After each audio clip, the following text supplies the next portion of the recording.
Good morning friends and welcome to the pre-market view. We've seen some uptick in the US markets on Friday, though the data points that were out were not up to the mark. Particularly the consumer confidence data was below expectations, and the FOMC begins from today for 2 days, so it remains to be seen what kind of news flow or developments we see on that front. European markets too were down anywhere from about 0.25% to almost about 1.6%.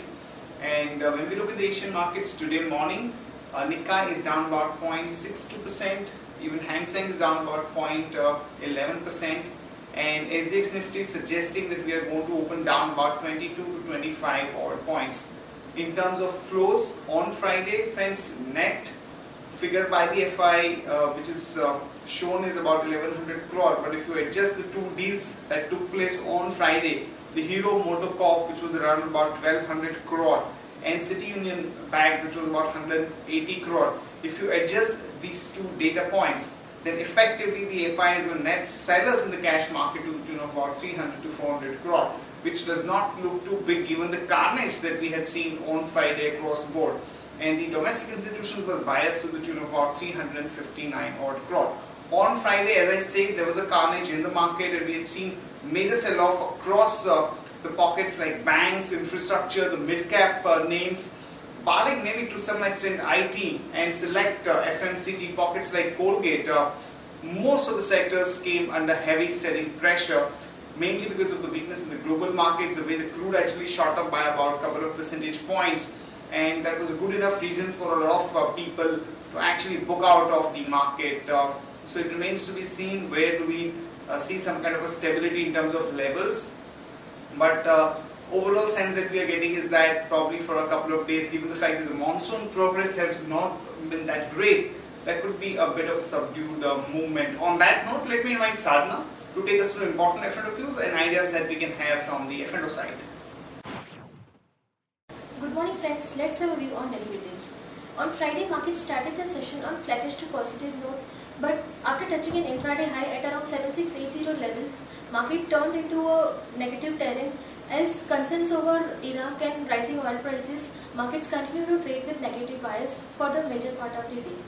And selling was witnessed across the board, and we have seen like selling was continued in many of the blue chip counters such as Axis Bank, DLF, Bank of Baroda, Sesa Sterlite, along with many blue chip counters. And Nifty finally snapped its session at 7560 levels with a significant loss of more than 1%. In this period, we have seen that profits also have taken away by market players, as around 15.51 lakh shares, that means around 30,000 contracts were reduced in Nifty futures, and price also decreased by approximately 100 rupees.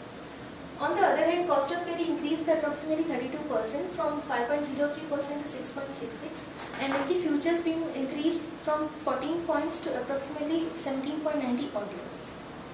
On the options front, PCR is decreased marginally from 0.88 to 0.83, around 6% reduction was seen in PCR, which is clearly indicating that call option has added good number of shares in open interest. But on Friday's trade, we have seen that put option has reduced approximately 14 lakh shares in open interest.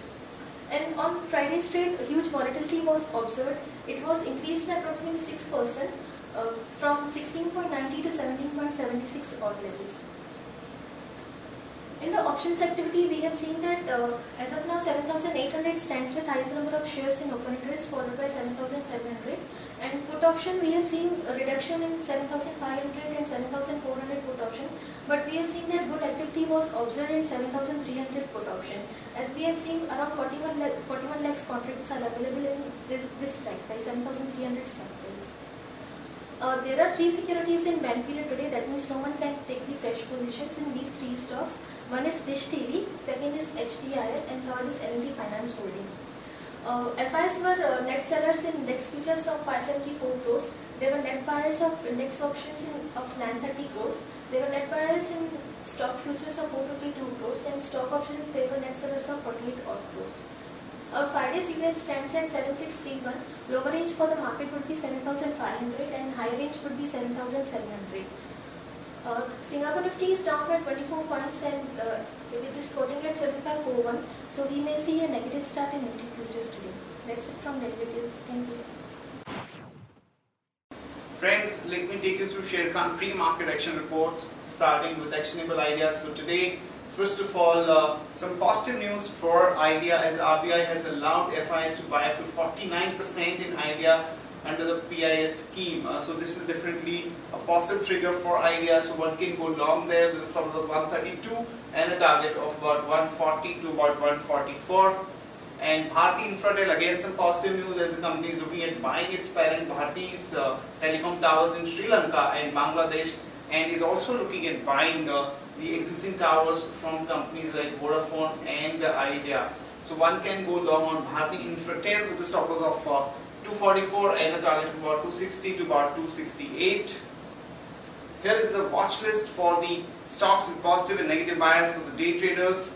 So stocks with positive bias are Colgate, Tech Mahindra, Cipla and United Spirits, and stocks with negative bias are DLF, LIC Housing and Reliance Capital. In other news and updates, the WPI based inflation data for May would be out, and as per the Bloomberg estimates, it's likely to be around 5.40% versus about 5.20% in April. And the government is looking to raise up to about 20,000 crore through the stake sale of Hindustan Zinc and about 2,000 crore through the stake sale in Balco. This is definitely a big positive for companies like Sesa Sterlite and to some extent King also, and Hindustan Zinc in itself, as we are going to see a good amount of positive buying interest in these pockets because of these developments. And in other development, media reports suggest that M&M is again looking out to acquire a stake in Swedish premium car maker SAAB, and this actually may help Mahindra to become a part owner with Hong Kong based National Electric Vehicle or NEV. So some kind of a reaction on the positive side is likely for Mahindra stock.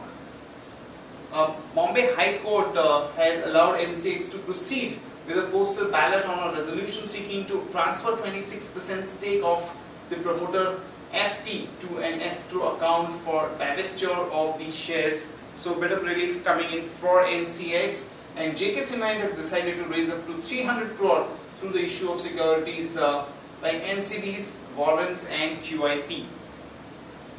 Finance Ministry has approved 7,000 crore of special banking arrangement for the indigenous urea manufacturing companies. This is a bit below market expectations of about 18,000 crore. And Lupin today morning, there are news that they are looking at building its business in Europe by acquiring generic manufacturing companies, and the acquisition could be to the tune of about $1 billion. That's it from all of us, friends. Have a great trading session and see you tomorrow at the same time.